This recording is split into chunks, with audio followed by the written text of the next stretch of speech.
I actively thought I would never create a single pre-World War I foundational garment because it's been done to death, and I kind of created my channel on the basis of not being victwardian. But in the quest of reconstructing some of Rose's more formal costumes, it is definitely necessary to first begin with the proper foundational garments. Thus, I'm creating this video with that intention. The patterns that I will be using to construct Rose's corset and combinations are Truly Victorian's TVE13 and Folkwear's Edwardian underthings. This Truly Victorian pattern was patterned off of an authentic late Edwardian corset pattern from 1913 found in a Dutch magazine. There are two options, an underbust version and an overbust version. Although underbust corsets were most fashionable during this time, I will be making the overbust version because it is most similar to Rose's corset, so I'm taking a little bit of historical liberty in that arena. It says to subtract 2 to 4 inches from your waist measurement if I measured unlaced, which I did. So I'm gonna go with the 35-inch bust because I'd rather it be smaller than bigger. And then I'm going to go with the 23-inch waist and then the 36-inch hips. Hopefully that works, but I'm going to be doing a mock-up first just to get an idea of the size and see if I need to really adjust anything. I remember seeing my mom do this when I was a kid and thinking it was literally the coolest thing ever. Okay, so these are the two different fabric options I have for my corset. This is a bottom weight white cotton. You can see that there's almost no stretch whatsoever, and it's actually pretty thick. This is a twill, a thick, heavy twill, but there is a bit of stretch in this one. So I'm definitely going to be using this for the mock-up. I got 4 yards each. The reason I did not get coutil is because coutil is actually pretty difficult to find for a good price. I did look on Etsy. They had some coutil that was like $40 a yard, $20 a yard, $15 a yard, where I got these for $4 a yard. So it really was a no-brainer to me. I was worried that I wouldn't get the proper weave. However, this is literally perfect. 1912 was really a transition year for corsets. Prior to 1912, corsets were commonly overbust, and from 1912 onward, corsets were commonly underbust. However, fashion is not linear, and it is perfectly reasonable to assume that Rose could have been wearing an older 1911, 1910 corset. Most notably, in this scene where Rose's mother is lacing up her corset, she expresses fear over their lost fortune. Your father left us nothing but a legacy of bad debts hidden by a good name. Thus, I think it's safe to assume that in order to keep up appearances, as well as save money, she could be purchasing the latest clothing, but saving money on her undergarments for at least a year or two, because no one would see them. It's also unrealistic to think that women just threw out or altered their old clothing as soon as the year was up. So this corset has 6 panels on each side with a center front busk and closes with 20 metal grommets on each side of the corset. This is a single layer corset, which were most common during the late Edwardian period.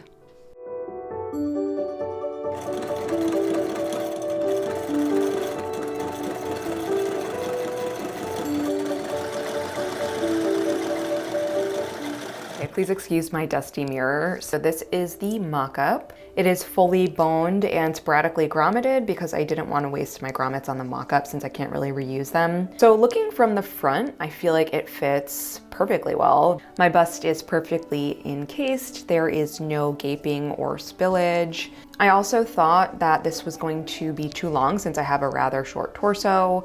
However, looking at women in 1910s corsets and looking at Rose in her corset, I think it lands at a pretty reasonable length. There's really not too much horizontal pulling, which would indicate an improper fit. But when I turn around, you could see how poorly it fits, and it's way too small. I'm hoping that if I add an extra inch on both sides, it will really solve that problem and it will be able to lay straight on the back.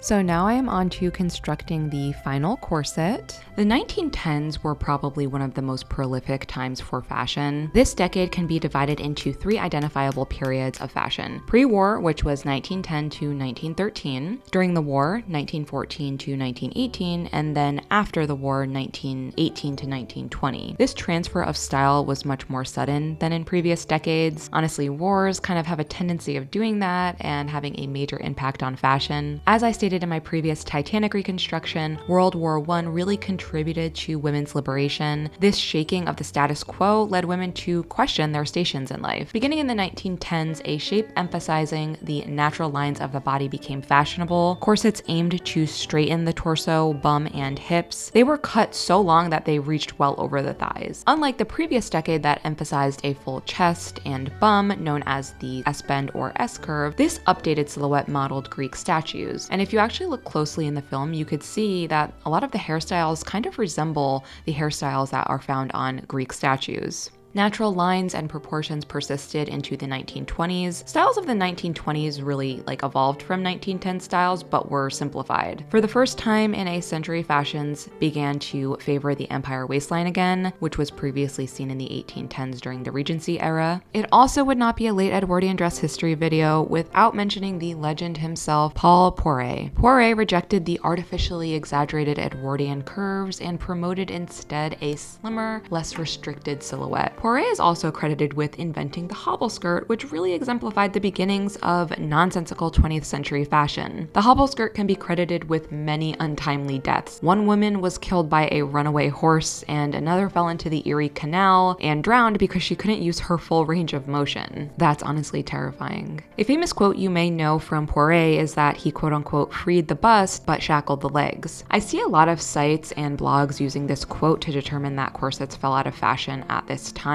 However, this is untrue. While looser tea and dinner dresses made of soft, delicate flowing materials did not require rigid corsets, steel hoops, or bustles to give them their shape, corsets, like all trends, took years to phase out. There were some early adopters and some late adopters. There were certainly women who subscribed to the writings of the Rational Dress Society established in 1881 who abandoned the garment based on the idea of health at the time. These women were almost all certainly upper class and wealthy. Basically, they could afford not to be socially acceptable and were in circles that kept up with and created the latest trends. Also, people didn't really abandon the corset as much as it transformed into the girdle and brassiere. As women engaged in civic life and sports, corset makers responded with lighter, more flexible corsets that employed the use of cording and elastic instead of whalebone or steel. Honestly, it was really the mass use of elastic that allowed corsets to transform from corsets to girdles. As middle-class and wealthy women were afforded more autonomy, they were able to decide if they wanted to wear a corset, if they wanted to wear a girdle, or a brassiere. Working-class women, however, did not have the same luxury. If they chose not to wear a corset, their employer would probably see them as sloppy, unkempt, or loose with their morals. Not to mention, working-class people could hardly afford to keep up with trends and had to prioritize function over fashion. Yay, I am finally done with all of the boning casings. As you can see, they're all sewn with the little stop as well. I know people generally make these super decorative. I might do that afterwards, but I just kind of wanted to just get it in there. So the only annoying thing about the truly Victorian pattern is that it didn't tell me how many inches of boning per boning channel I would need, and it didn't tell me how long the busk should be, which was quite annoying because I ordered the pattern and the busk at the same time, so I ended up ordering 4 different busks because I just wasn't sure. I wish they put that on the back of the envelope. That would be super helpful. So I came into the kitchen to grab a spot of tea, and I just wanted to say that if you don't fuck with black raspberry, jelly, or any other flavored item, you really should. Top 3 best flavors. And it's not like blackberry. You would think oh, black raspberry is like blackberry. It's not. It's better. Okay. Back to your regularly scheduled programming. All right, so right now I am putting the front facing onto the front piece. So this is the right side of the corset, which requires the whole part of the busk. I don't know what it's called, if there's a proper terminology for it. I marked it with R just to make sure I don't get it incorrect. So I'm going to mark everything but where the metal hole portion will stick through. That way, when I sew, I'm not sewing that part.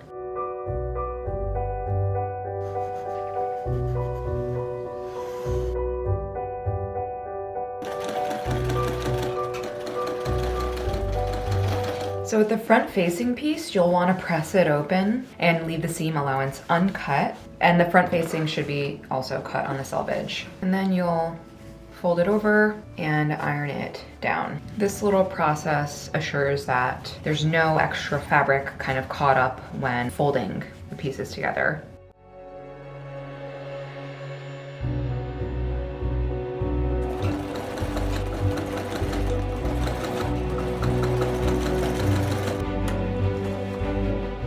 Now it is time for me to line it up with the left side so I know where to punch my holes.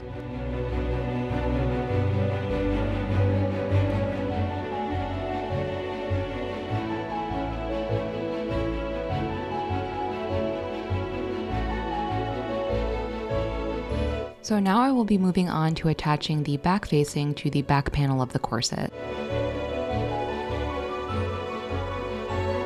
Next, I press the back facing into place as well as mark the boning channels and grommets. Okay, so I've sewn all the boning channels into the back panel.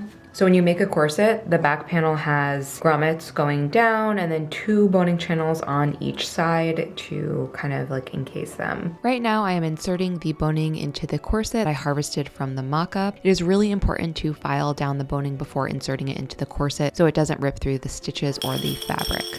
This corset requires 40 grommets in total, 20 on each side. I am using 00 sized grommets. I also used a mix of plastic and steel boning because I ran out of plastic boning.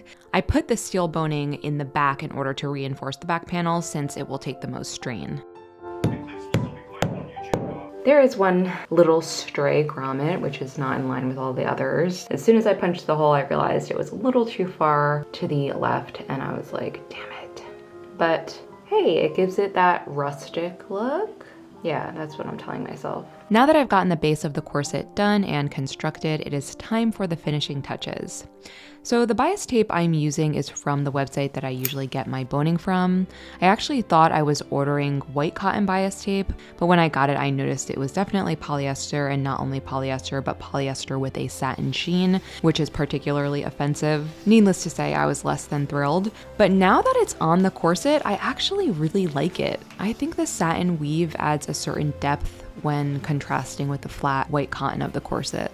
Okay, wow, I am finally done with all of the bias binding. It literally took all day, like at least 7 hours, because I hand stitched the back of the bias tape to the corset because I didn't want a row of stitches to be seen on the front. So this is the lace that I will be using for the top of the corset. And then for lacing, I ordered 2 corset lacings, both 8 yards. They were not long enough individually. So I was like, okay, no problem. I will cut them and combine them with the knot. I do that and it won't fit through the actual hole of the grommet. So I was like, okay, no problem. I will sew them together. So I sewed them together, and every time it passed through the grommet, which it has to do 20 times, it started to fray. So I was like, okay, let me go ahead and wrap it with just regular thread. Thankfully that worked. There's not much more fraying, but it just looks so haphazard. I also pulled off the aglets. I actually cut off the aglets in order to combine everything. So I just got tape and put it around the edges. So lacing that isn't already a pre-portioned 8 meter or 8 yard bundle is actually really difficult to find. The only spool of lacing adjacent cord I could find was like macrame thread. Everything else was elastic. Thankfully, after searching on Etsy for a few pages, I was able to find a spool of 144 feet of 1/4 inch flat lacing, but it will probably arrive by the time the video is out already. I'm finally finished with the lacing. It took much longer than I thought, but I'm super happy with it. I think it looks pretty good. So this is the fabric that I have for the combinations. It is insanely sheer. Like, this is probably too sheer. Maybe I should use the rayon. So here's the rayon. Definitely so much more opaque. Yeah, I think I'm gonna use this. This is just too sheer. Nothing will be left to the imagination. Combinations were commonly made out of lightweight cotton or linen. Flannel was also widely used to add an extra layer of warmth during the unforgiving winter months. For evening wear, silk taffeta was also used to achieve a desirable swooshing sound. In the beginning of the 19th century, drawers or bloomers were outlawed as it was considered unfeminine for women to wear anything resembling pants. However, this would change over the century.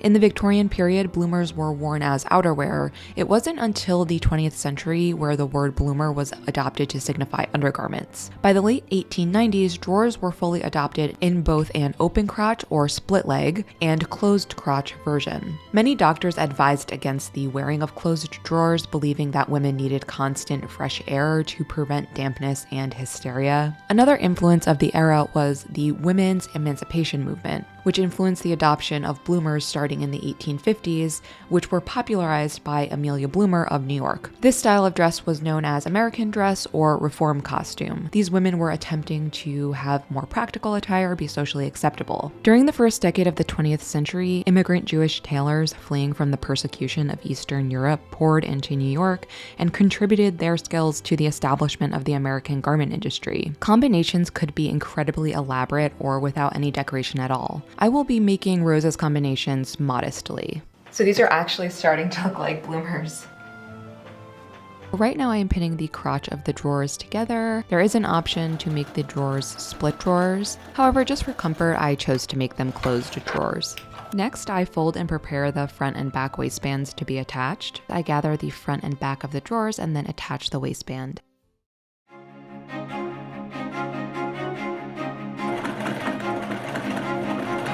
Next, I hem both of the ruffles, which will be attached to the bottom of the pant legs. I then run a basting stitch through both ruffles and gather. After gathering the ruffles, I then attach them to the pant legs and sew them on. Next, I finally get to move on to making the camisole. So I found these two pencils in my basement. Do you remember when you would get like a booty ass pencil in like grade school? When it had an eraser that was like super hard like this and it wouldn't erase anything. So you would use it by accident and it would get a pink mark all over the paper, darker than the actual graphite itself. But yeah, these pencils kind of just like unlocked that memory for me. Although I'm making these undergarments relatively modest, I am including the tucks that are offered as an option in the pattern. So I just finished the tucks. I don't know why they're like somewhat wavy. I lowered the tension to like 0. The reason I didn't include the insertion lace that is optional for this pattern is because it had it running right over the bust, and I want to obviously be able to show this off, so that is why I did not include it.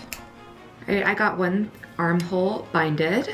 I'm supposed to put eyelet lace on the arm side, but I do not have eyelet lace, so instead I bound it with same bias tape that I used for the corset, so it'll match, and I think that's kind of cool. Next, I am hemming the camisole bottom edge with a simple double fold hem. Now for the finishing touches, I did all of the buttonholes off camera, and now I am clipping them opened and sewing all of the buttons onto the drawers and the camisole.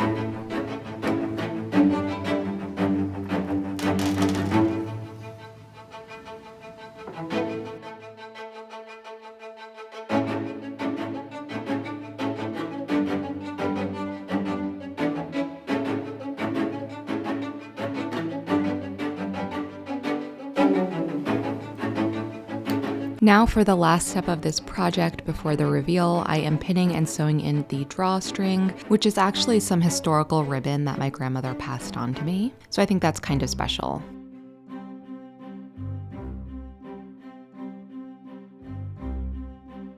Wow, this project took so long, but I absolutely love it. I realized I should have tucked the camisole into the drawers for maximum historical effect. I'm honestly surprised with just how comfortable this is. I highly recommend Edwardian underwear as loungewear, 10 out of 10. So I had way more fun constructing this corset than I thought I would. I really enjoyed the technical process that corsetry offers and love how it turned out. Thankfully, adding about 3/4 of an inch to both the back panels resolved the sizing issue. I will probably eventually add lace to the bottom edge of the corset and a bow in order to resemble Rose's corset a bit better. Thank you so much for joining me on my corset making journey. If you enjoyed the process, please like this video and subscribe for more upcoming Titanic reconstructions. Have a great week otherwise. Bye! This is what an angel looks like. Guarda, questa faccia bellissima. Good girl, Angel. Look at that paw. How cute is that paw? You're so pretty.